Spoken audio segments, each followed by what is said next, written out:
John Ferguson and the Flashing Cuban, thank you very much for becoming channel members and supporting what I do here.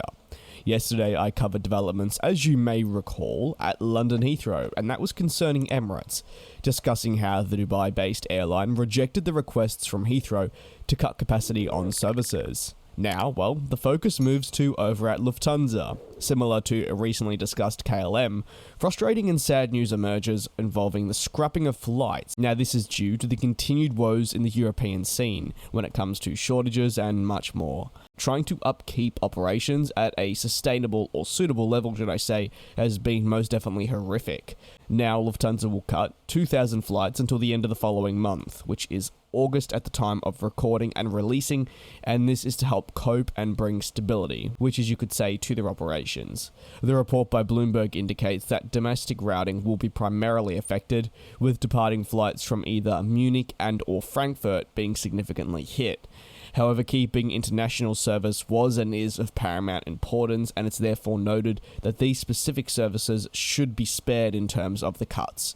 And Lufthansa will continue to ensure that they can keep this part of their operations as normal as possible after years of damaged international services due to the emergence of the global pandemic.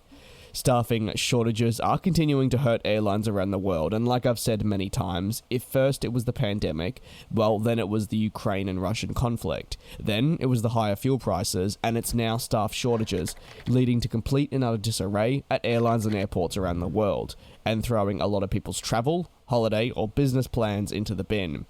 However, one thing that can be said is that the employees that are still working daily at these airlines and airports are absolute heroes. Most are doing the job of a couple of people and are severely overworked and exhausted. So, a little note that the next time you fly, do keep that in mind as well. They're humans after all. News of the following cancellations for Lufthansa actually came just days before an announcement was released from Frankfurt Airport, noting that they intend to reduce the number of takeoffs and landings to 88 movements per hour from the next week. Now, instead of a response like Emirates, Lufthansa welcomed and approved such a decision. The CEO said, "In recent weeks, we've already cancelled flights in several waves to relieve the overall system. This has disappointed many thousand customers, caused enormous additional work for our employees, and additional costs in the millions. Since the already increased capacities of the ground handling services in Frankfurt are still not sufficient due to high sickness absence rates, even for the flight schedule that has already been reduced several times," indicating once again to us just the pressures that are being felt at Lufthansa and of course Frankfurt Airport and the other German airports. To Flash Cuban, Don, Neil Jam, and Stefan, a sincere thank you for being cabin crew members here on the channel. It definitely means a lot. If you have absolutely any thoughts on the ongoing crisis that we're seeing within the European aviation sector, although that crisis can be largely applied to all corners of the globe, but of course today's focus is on the European side of things, well, you can drop them down in the comment section below.